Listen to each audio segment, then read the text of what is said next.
Saya berhenti merokok dah 5 bulan. Dah berhenti hisap rokok ni setahun dah. Saya dah berhenti berasap sejak 5 bulan yang lepas. Saya berhenti rokok 2 bulan setengah. Saya dah berhenti merokok 20 hari dah. Saya dah 10 bulan berhenti merokok dengan vape. Saya start merokok daripada 12 tahun sampai sekarang. Totally dalam 18 tahun. Saya 3 kotak satu hari. Kesihatan kita.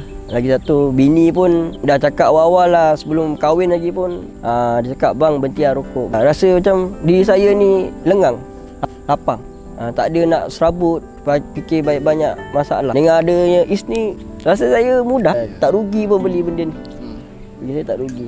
Berbaloi. Rokok 20 tahun, vape 3 tahun. Satu hari sekotak setengah. Salah satu faktor sebab kesihatan lah. Saya rasa saya punya dada sakit, mencocok-cocok. So buatkan saya rasa tak selesa. So sekarang abang memang berhenti hisap rokok pakai e-sneaker stick ni lah? Ya, betul. Setiap kali saya rasa keinginan untuk merokok tu, saya akan sedut lah. So kali ni dengan Is, alhamdulillah lah.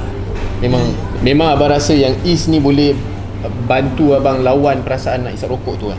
Yep, semestinya. Sebelum ni berapa lama hisap rokok? Dalam 13 tahun lah. Apa yang buatkan bro nak berhenti hisap rokok? Duit belanja lah. So sehari sekotak rokok yang saya hisap tu RM12 lebih lah. Masa first week tu saya nak berhenti.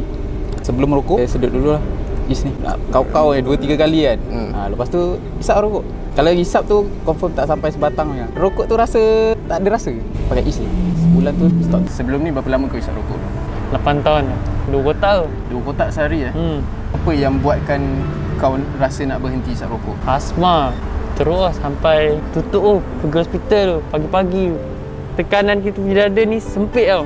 Sakit lah, memang sakit masa tu. Nyawa aku satu je. So masa tu aku asma critical. Takkan aku nak hisap lagi, mati aku. Masa tu belum puasa tau. Lepas tu ada Is ni. Aku combinekan dua ni. Puasa kena dengan Is. Sebulan tu dah tak mencari rokok. Umur saya 16, 2018 tu baru saya berhenti, beralih ke vape. Sehari lah sekotak setengah. Apa yang buatkan abang nak berhenti berasap sekarang? Dalam sebulan sekali tu saya akan jumpa doktor sebab nafas saya tak berapa lapang. Bila kita tarik nafas ni rasa tak puas lah, rasa sangkut. Kita try lah produk Is ni kan. Habis 2 minggu tu dah tak ada masalah, saya boleh tinggalkan semua. Memang saya dah bebas asap.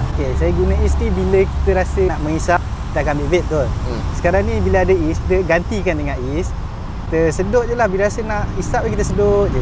Penggunaan dia pula kita kena sedut betul dalam sampai